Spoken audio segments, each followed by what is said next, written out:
క్రీస్తునందున ప్రియులకు ప్రేమతో వందనాలు తెలియజేయుచున్నాను. ఏప్రిల్ నెల 13వ తేదీ 2025. ఈరోజు దేవుడు మనకు చేస్తున్న వాగ్దానం ఏమిటనగా జకర్యా గ్రంథము 9వ అధ్యాయము 9వ వచనం. సియోను నివాసులారా బహుగా సంతోషించుడి, యెరూషలేము నివాసులారా ఉల్లాసముగా ఉండుడి. నీ రాజు నీతిపరుడును రక్షణ గలవాడును దీనుడును అయి గాడిదను గాడిద పిల్లను ఎక్కి నీ యొద్దకు వచ్చుచున్నాడు. ఆమేన్. నా ప్రియమైన సహోదరి సహోదరులారా, ఈరోజు మట్టలాదివారం.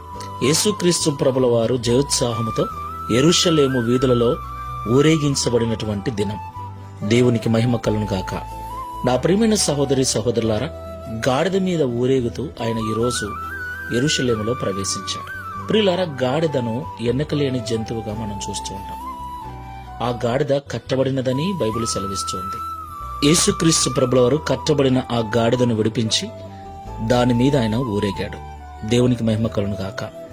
ఈ మాటలు వింటున్న ప్రియ సహోదరి సహోదరుడా, కట్టబడిన స్థితిలో బంధించబడిన స్థితిలో ఉన్న వారిని ఆయన విడిపించే దేవుడై ఉన్నాడు. దేవునికి మహిమ కలుగును గాక. పాపములో ఉన్న వారిని విడిపించుటకు రక్షణ గలవాడై ఉన్నాడు. శోధనలలో బాధలలో బంధించబడిన వారిని విడిపించుటకు దీనుడై ఉన్నాడు.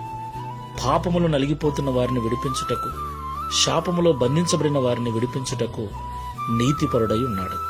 దేవునికి మహిమ కలుగును గాక. ఈ మాటలు వింటున్న ప్రియ సహోదరి సహోదరుడా, ఆయన నీ యొద్దకు వస్తున్నాడు. ఆయన నిన్ను విడిపించటానికి సిద్ధంగా ఉన్నాడు. ఆయనను నీ మనస్సును తెరచి ఆహ్వానించు, నీ హృదయంలోనికి ఆహ్వానించు. ఆయన నీ స్థితిని అంతటినీ మార్చివేసి నిన్ను రక్షించి నిన్ను ఆశీర్వదించే దేవుడై ఉన్నాడు. ప్రార్థన చేసుకుందాం. ప్రేమ స్వరూపుడవైన తండ్రి, రక్షణకర్తవైన ప్రభువా, మీకు స్తోత్రాలు చెల్లిస్తున్నాం.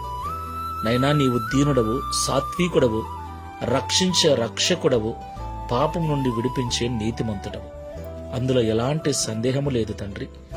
ఎలాంటి బంధకాలలో ఉన్నా వారిని విడిపించుటకు సమర్థుడమైన దేవుడవు నీవు. స్తోత్రాలు చెల్లిస్తూ ఉన్నాం.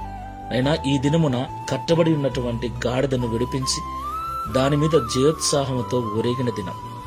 అలాగే మాటలు వింటున్న వారిలో వ్యసనాలలో, బాధలలో, అప్పులలో, సమస్యలలో, ఆర్థికపరమైన ఇబ్బందులలో బంధించబడి బాధపడుచున్న వారిని విడిపించి వారి జీవితములలో విజయమును అనుగ్రహించి విజయోత్సాహముతో సంబరాలు చేసుకున్నట్లు కృపను అనుగ్రహించు.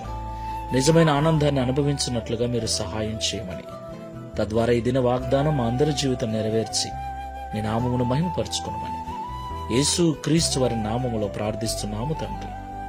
ఆమేన్. Praise the lord.